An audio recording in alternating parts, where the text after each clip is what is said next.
करून बघा. गावात तुम्हाला कधीतरी आल्याच्या नंतर पेट्रोलचा टँकर गळालेला बघितलाय का कोण तुमच्यापैकी?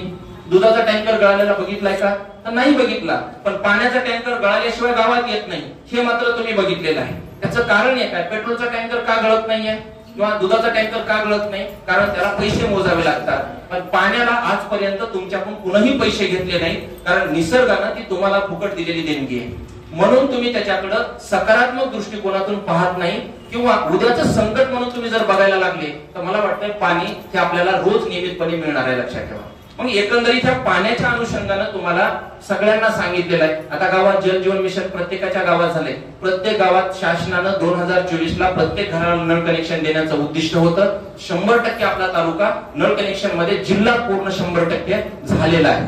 मग आता आम्हाला काय करायचंय तर एकंदरीत नळाला आलेलं पाणी आम्हाला 40 लिटरहून 55 लिटर पर्यंत लोकांना पाणी द्यायचंय एका माणसाला. मग हे देत असताना आम्हाला